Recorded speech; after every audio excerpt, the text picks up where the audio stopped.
Praise the lord. ప్రభువైన యేసుక్రీస్తు నామములో అందరికీ వందనాలు. ఈరోజు దేవుడు మనతో మాట్లాడుచున్న మాటను మనమందరం కూడా శ్రద్ధగా ధ్యానించుకుందామండి. యేసుక్రీస్తు ప్రభువారు అండ్ అలాగే బాప్తిస్మిచ్ యోహాన్ గారు ప్రకటించిన మొట్టమొదటి సువార్త యొక్క టాపిక్ ఏంటండి? రిపెంటెన్స్, మారు మనసు కదా.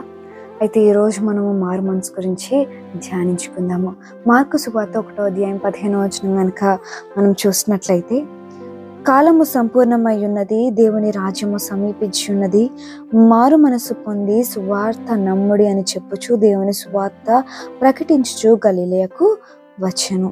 ఇక్కడ మనం చూసినట్లయితే యేసుక్రీస్తు ప్రభు వారు ఇక్కడ చెప్తున్నారు, దేవుని యొక్క రాజ్యము సమీపించి ఉన్నది, మారు మనసు పొందుడి అండ్ అలాగే సువార్తను నమ్ముడి, believe in the word, believe in the gospel అని చెప్పి యేసుక్రీస్తు ప్రభు వారు సువార్తను ప్రకటించారు. అయితే ఇక్కడ మనం చూసినట్లయితే 2 రకాల మారు మనసులు అయితే మనకు కనబడుతున్నాయండి.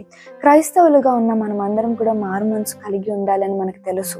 మన యొక్క పాపములను విడిచిపెట్టి మరి మనము దేవుని మన యొక్క సొంత రక్షకునిగా అంగీకరించి మరలా ఏవైతే పాపములను విడిచిపెట్టామో ఆ పాపములను మనము చేయకుండా వాటిని అన్నిటిని విడిచిపెట్టి ట్రూ రిపెండెన్స్ని మనం కలిగి ఉండాలని మనం అందరం అనుకుంటాం.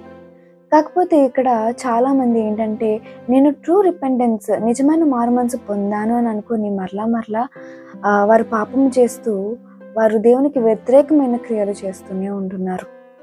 అయితే కొన్నిసార్లు ఫీలింగ్ సారీకి అండ్ అలాగే రిపెండెన్స్కి చాలా డిఫరెన్స్ ఉంది. అయ్యో నేను ఇది చేశాను అని చెప్పి బాధపడడానికి నిజమైన రిపెండెన్స్కి మనకి చాలా డిఫరెన్స్ ఉంది.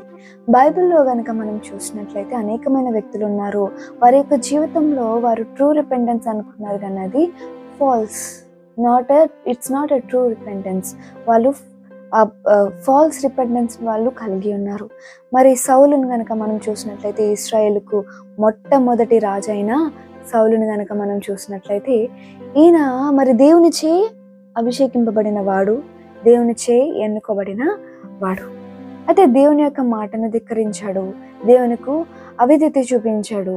అయితే అక్కడ కనుక మనం చూసినట్లయితే మొదటి సమూయేలు గ్రంథం 15వ వచనంలో కనుక 15వ అధ్యాయంలో కనుక మనం చూసినట్లయితే సమూయేలు భక్తుడితో అంటున్నాడు, నేను నీకును దేవుని యొక్క నీ ఆజ్ఞను దేవుని యొక్క ఆజ్ఞను నేను ధిక్కరించి పాపం తెచ్చుకున్నాను అని చెప్పి అన్నాడు. అంతేగాని అక్కడ రిపెంటెన్స్ అనేది ఆయన పొందినట్లు, రిపెంటెడ్ హార్ట్తో మాట్లాడినట్టు అక్కడ మనకి ఏమీ కూడా కనబడదు.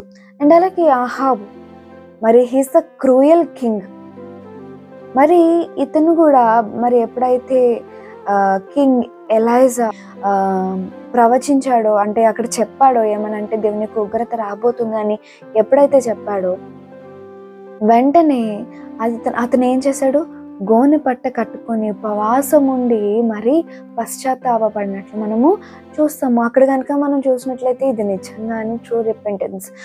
ఆహాబు పూర్తిగా మారిపోయాడు అని మనకి అక్కడ కనబడుతుంది. అక్కడ సినారియో అంతా కూడా అలానే ఉంటుంది. ఆహాబు నిజంగానే మారిపోయాడు, ఇంకా మరలా ఎప్పుడు పాత ఆహాబులా ఉండడు అని చెప్పి అక్కడ మనం అనుకుంటాం. బట్ అది ట్రూ రిపెంటెన్స్ కాదు.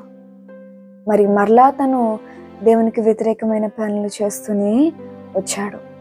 మరి మన యొక్క జీవితంలో కూడా మనము ట్రూ రిపెండెన్స్ అని పాపములన్నిటిని విడిచిపెట్టి మనం పశ్చాత్తాపం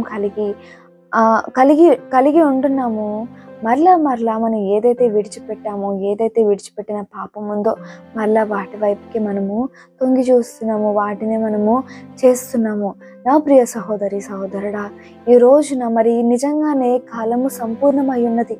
ఈ రోజున మనము వార్తలు చూస్తుంటే, న్యూస్ చూస్తుంటే చాలా భయంకరమైన న్యూస్ వస్తుంది కదా. మరి కాలిఫోర్నియా, లాస్ ఏంజలస్ ఎలా ఉంది? ఇవన్నీ వింటుంటే ఇదే కాదు, మరి వార్స్ జరుగుతున్నాయి, న్యాచురల్ కెలామిటీస్ వల్ల ఎన్నో ప్రాబ్లమ్స్ వస్తున్నాయి, ఇవన్నిటినీ వింటున్నప్పుడు నిజంగానే దేవుని యొక్క రాజ్యము, దేవుని యొక్క కాలము నిజంగానే సంపూర్ణమై ఉన్నదని అనిపిస్తుంది. మరి నిజమైన మారు మనసును మనం కలిగి ఉందాము. మరి ఇఫ్ పాసిబుల్ దేవుని చిత్తం అయితే రేపు కూడా మరి మారు మనసుని గురించి ధ్యానించాలని ఆశపడుతున్నాను. మరి ఈ యొక్క వాక్యం ద్వారా దేవుడు మన అందరినీ బలపరిచాడని నమ్ముచున్నాను.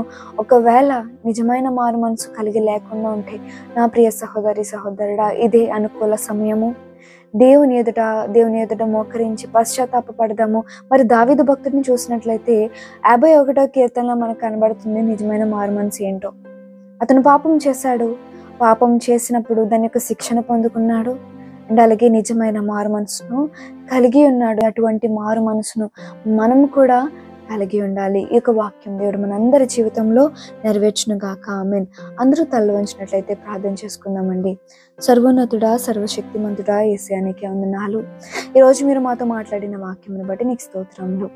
దేవా, మేము తెలిసి తెలియక చేసిన ప్రతి ఒక్క పాపము దయతో క్షమించి నిజమైన మారు మనసునకు మమ్మల్ని నడిపించి దేవా, నీకు ఇష్టం లేని ప్రతి క్రియను మేము విసర్జించే భాగ్యాన్ని నీవే మాకు అనుగ్రహించి అట్టి బలమును శక్తిని నీవే దయచేయమని అడుగుచు ఈ యొక్క వాక్యం వేసిన ప్రతి ఒక్కరిని పేరు పేరున నీవే దీవించి ఆశీర్వదించమని ఈ ప్రార్థన యేసుక్రీస్తు ఘనమైన నామములో ప్రార్థించి అడిగి వేడుకొనిచున్నాం తండ్రి.